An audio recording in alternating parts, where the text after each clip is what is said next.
Excellent. All right. Well, thank you everybody for coming. I appreciate it. Tonight we're going to be talking about dizziness, lightheadedness, and vertigo. And you know, most of us probably use those terms interchangeably. You know, I'm feeling dizzy, it must be vertigo, or, you know, I'm lightheaded.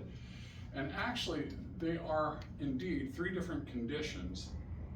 They're all related, but they have three different causes. And because they have the three different causes, they also have three different most effective treatments. Now for Norma and Bill and for Linda and Beverly, thank you Beverly, I forgot. Okay, who've been with me on a lot of these. You guys have heard me harp on this a lot, right?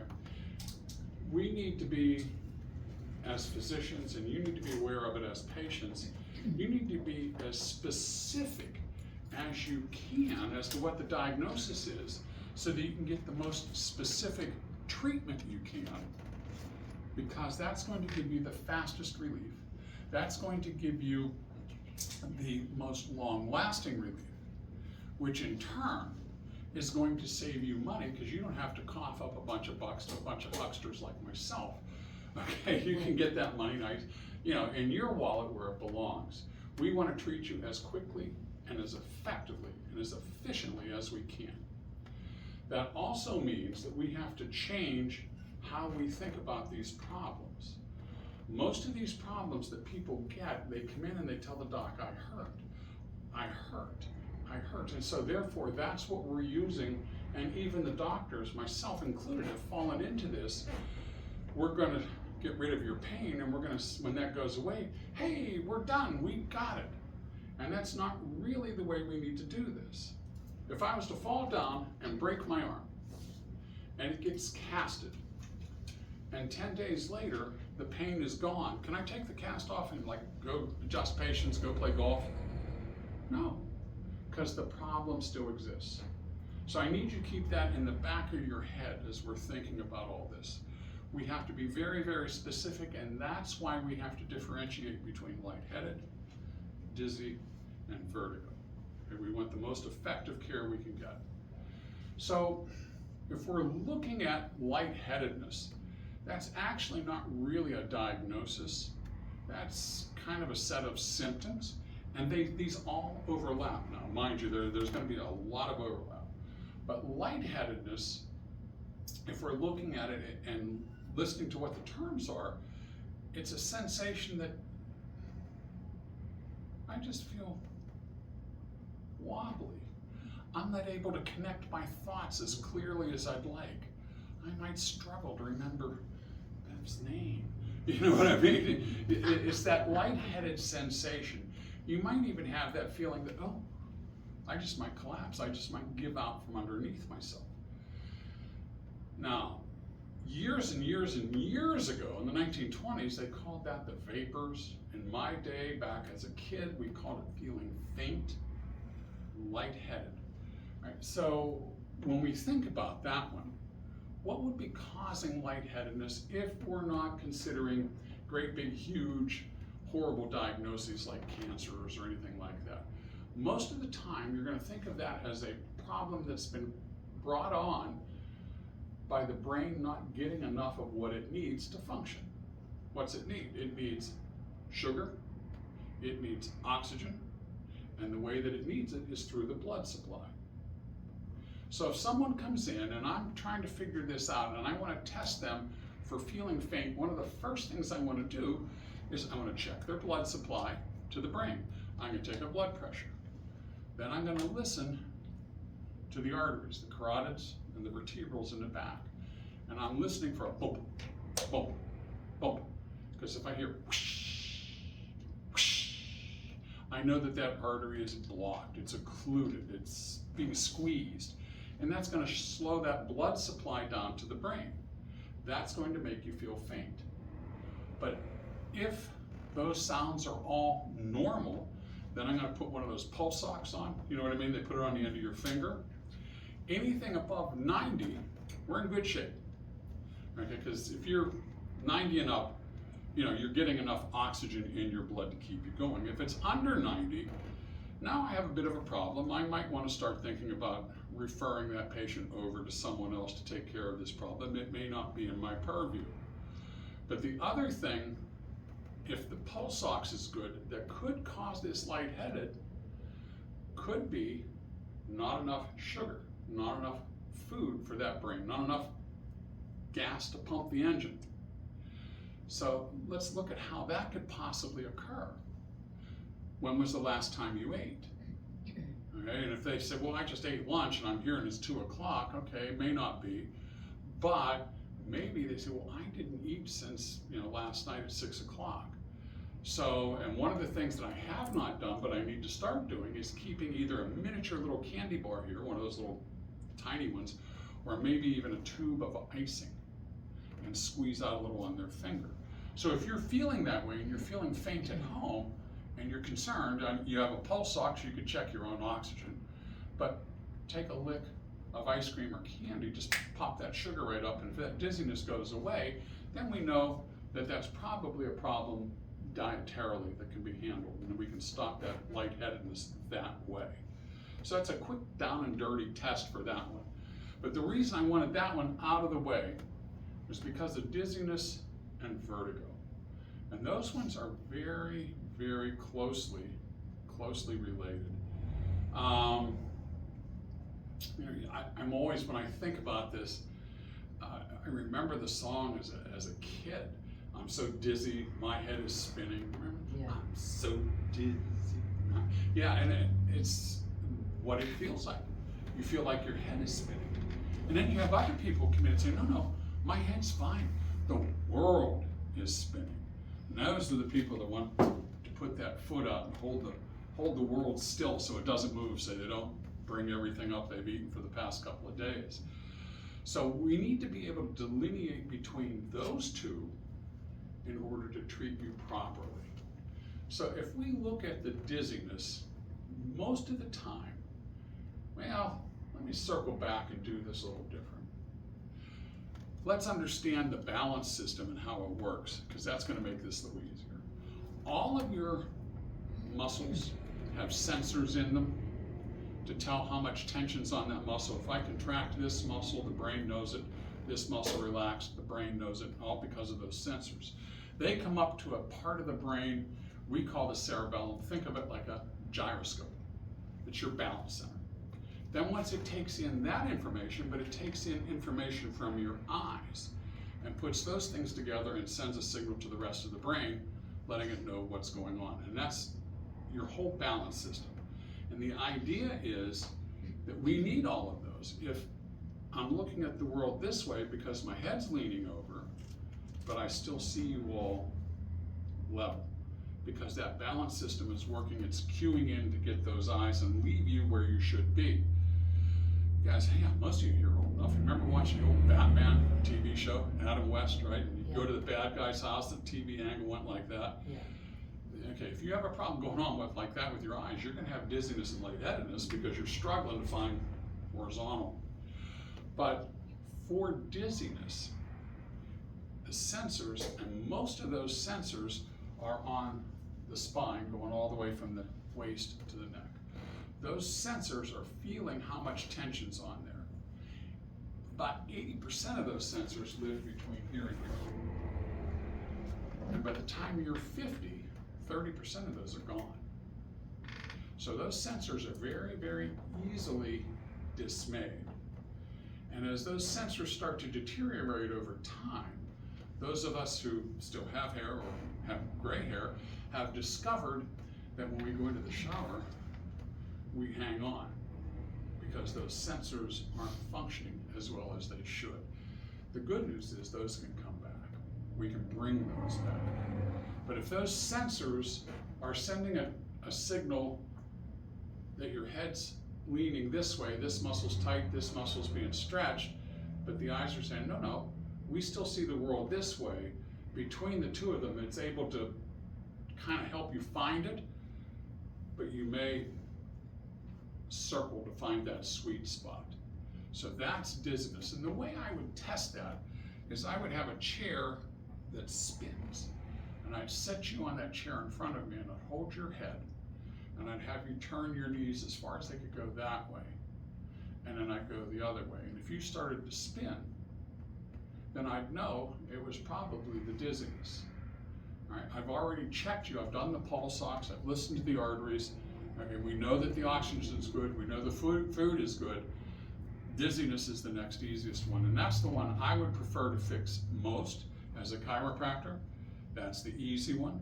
I can lay you down, give you a cervical adjustment, give you a neck adjustment, and you're going to recover very, very quickly. But I will come back to those sensors in just a little bit. All right, there's something else that's really important you need to know about on this. So the last part is the inner ear, the vestibular portion. And with that, and you're going to have to excuse me a second. That's better. Inside each of your ears, between the ear and the skull itself, there's a mechanism that has 3 half-circle canals. One's going this way, one's going this way, and there's another one at a 45. They all hook together to a little sac. They're all connected. And it's called a saccule, and the tubes are connected to that saccule, both ends of those half circles. They're lined with little tiny hairs. And then inside of all of those, filled to the brim, there's a fluid that feels like cooking oil between your fingers. In the saccule is a little tiny calcium ball. There's one on each side. So if I lean forward, that's a canal that goes like this, the ball rolls down into here. And my brain says, oh, he's leaning forward, even with my eyes closed. He's leaning forward. Oh, he's leaning back. That's because those little balls rolled back. Lean to the side, turn. Okay, so we know where they are. Sometimes those little balls get stuck. Okay, so now we've got an issue. That little ball's stuck. The inner ear is telling the front part of the brain, hey, he's leaning his head this way, and the eyes are saying, no, no, he's over here. And the sensors are saying, no, no, he's right here. So now you're really searching for where that place is, and that's where everything starts to spin. The way I check that, the best way for me to check that is, first of all, make sure you're not dizzy. Let's make sure that's out of the way. Number 2, let's see if those sensors are working. Because if they're working, then I don't have to worry so much about the inner ear. But if those 2 fail, then I'm going to finally test that inner ear with a mechanism or a testing technique we call an Epley maneuver. And I know I've done it on this guy, and I know I've done it on you. We have you lay on the table on your back and extend your head all the way back. And I try to get all those little balls to go right to the same spot. And in whichever way we kind of think that you've been spinning the most is the way I'm going to turn that head.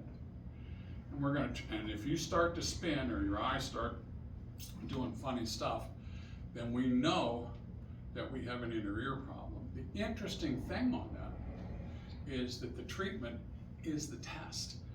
Okay? So once I get you spinning, then I turn your head the other way. Then once you're laying the other way, I have you lay on your side. Once you're laying on your side, I bring you up and I have to bring you around. We're actually trying to move those balls around where they belong and get them to drop back into that little bag. So now the sense is, hey, he's upright. The neck sensors are saying, yep, he's upright. The eyes are saying, yep, he's upright. And we got you fixed. It's uncomfortable for my patients. It's not hard for me to do, because most I'm lifting is your head.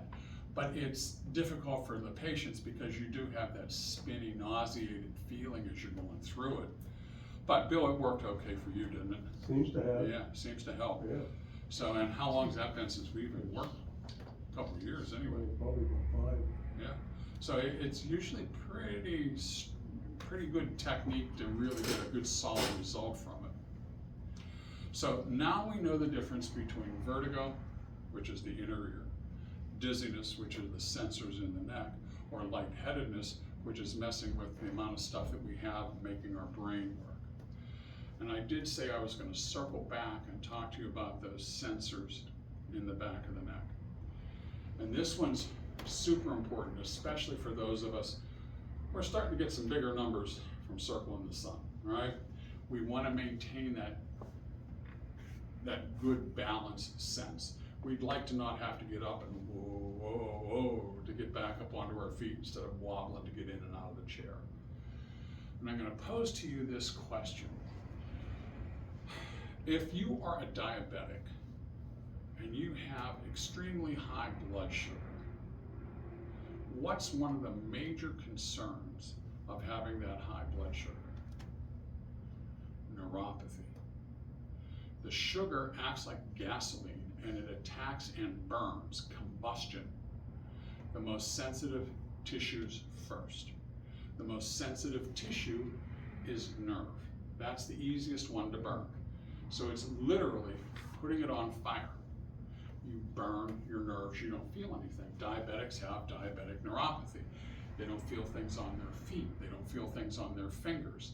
They start to lose eyesight because that sugar is burning that up. Now, what's the difference between a diabetic who's not taking care of themselves and have high blood sugar and those of us who live on an Americanized diet, where we eat at McDonald's a couple times a week? We cleanse our system with pizza, beer, chicken wings.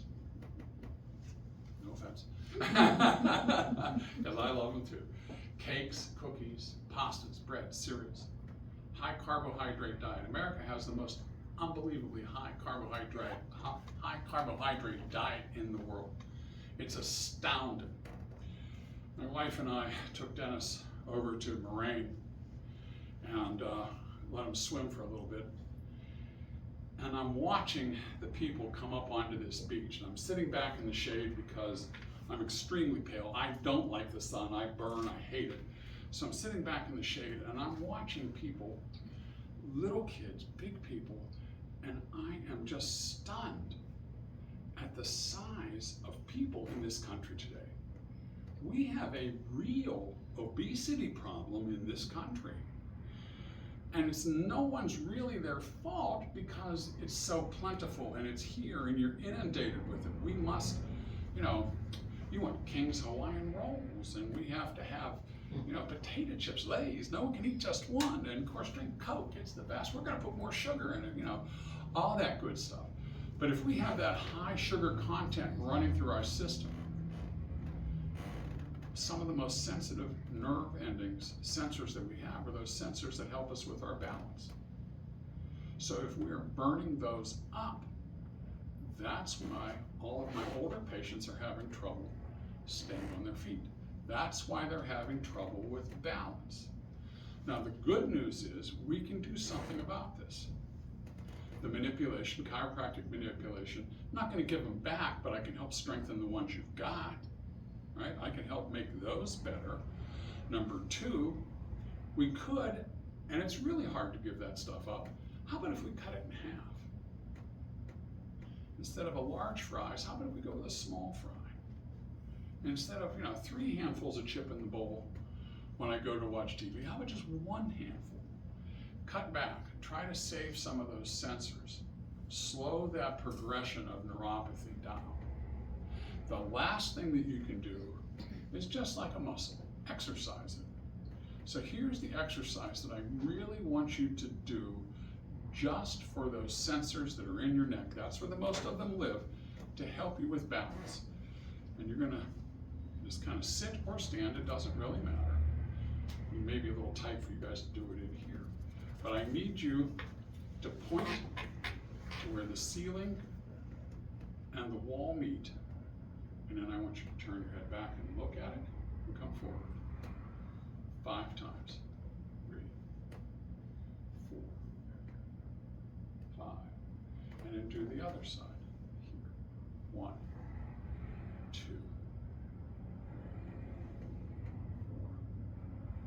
4, 5. And that's it. That took me, 20 seconds. So if we do that 3 times a day, I take a minute out of your extremely busy lives. Okay? I take a minute and you do that. You're going to be amazed if you do that every day between now and Thanksgiving. without fail, okay, every day. But if you do that, you're going to be amazed at how much your balance is going to come back. And how do I know this? Because I'm doing it. I was struggling in the shower, hanging on to wash my head. I've come in, I've started to do that. I've started to do a deep squat. I hang on to something and I drop into a squat. And then I can now stand on a wobble board, a board with a ball with a board around it. I can stand on it, hold my balance, and drop into dips without that thing falling over. Why? Because I'm doing that to rebuild that balance center in the brain. It is possible, you can do it. So, that is my talk on dizziness, lightheadedness, and vertigo. Any questions from anybody that I can answer for you or try to answer for you on this? Would light have anything to do with any, like these lights here, would that have anything to do with that? Yes. And now what you're talking about, Judy, is dealing with the eyes. Remember, they have feedback in on this balance as well. And that eye response is a neurologic response. It's going to be acting something like a epileptic type of thing. Okay? There's people who can't stand that flashy thing, and it starts to get them.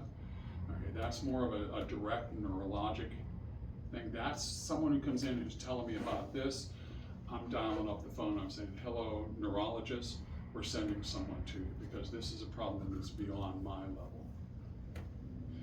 So, but yes, it can, definitely it can.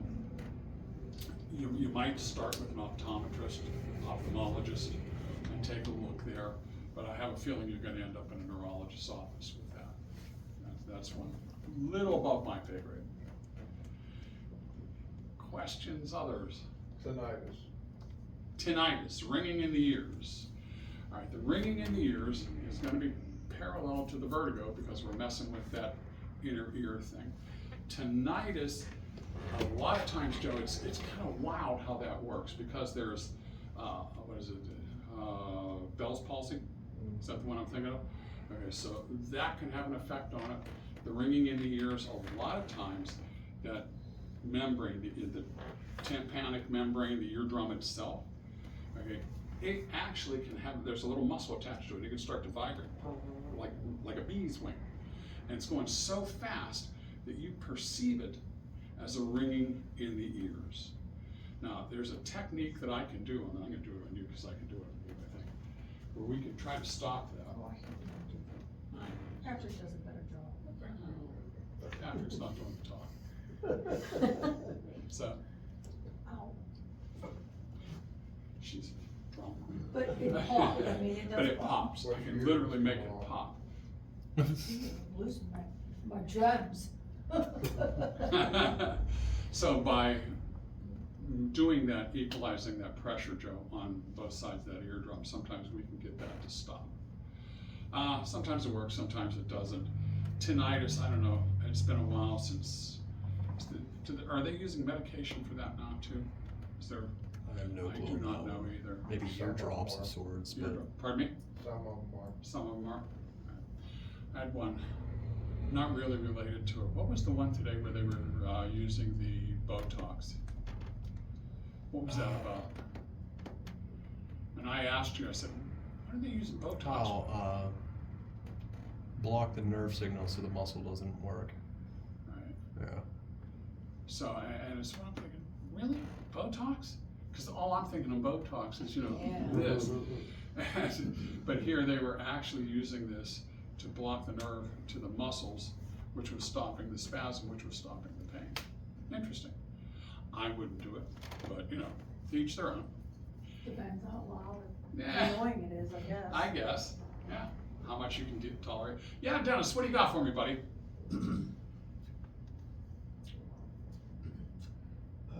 Well, because my school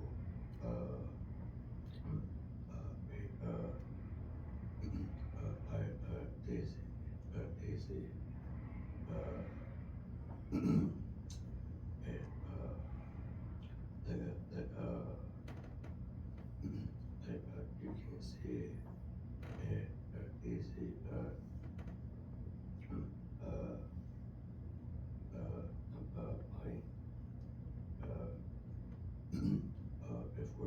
school. Hey, I'm dizzy in school because I never like dizzy spread is Oh, yeah. spreading. Okay, yep, so he goes through a thing where he gets, for whatever reason, overheated. Okay, and then he starts to get a little dizzy and a little nauseous, right? When he bowls. When he bowls. So I'm thinking that, first of all, there's probably a little decondition response there. So, because Dennis is probably not our most active bug in the house. So, but as he gets involved, and he's one whale of a bowler. He's probably averaging about 130, which is pretty amazing to me because I struggle with it. But I think that, and then the bending over, if we have a little bit more Milwaukee goiter hanging out here, it compresses on that and forces everything back up as far as blood pressure, and that'll mess with you too.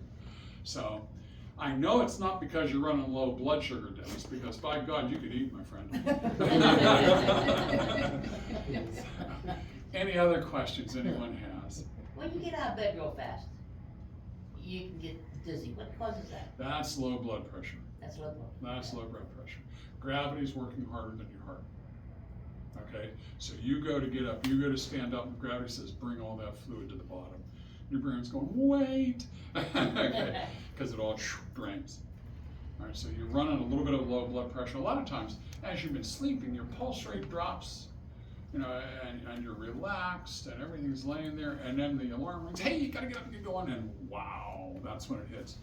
So for you, if that's happening, Judy, slow down. Open your eye.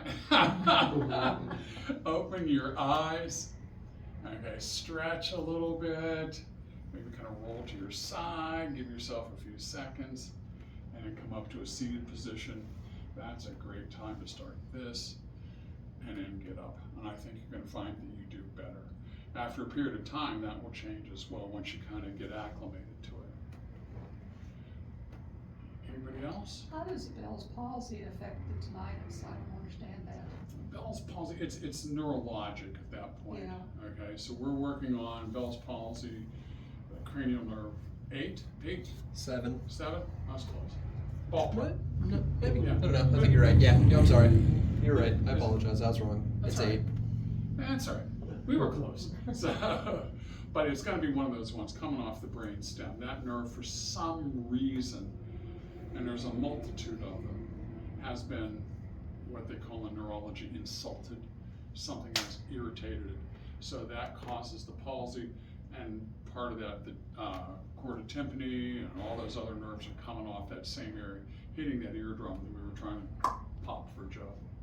That's how it's going to work. If you have that, and I was doing it naturally, Linda, what I would do, I would pump you so full of B complex vitamin that you would urinate sunshine. Okay.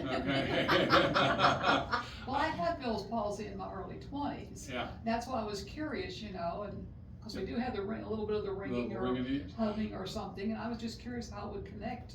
I've If you- never heard that before. If you have that before with the Bell's palsy, that's probably a good place to start. Just dose up high on B complex. B complex is water soluble. What you don't eat, you urinate. So, you know, just eat it till it comes out your ears. Have the healthiest toilet in town, maybe it'll stop your ringing. You know? All right. Anybody else? Anything? All right. Well, in that case, I want. Yeah, you can kill it, Pete.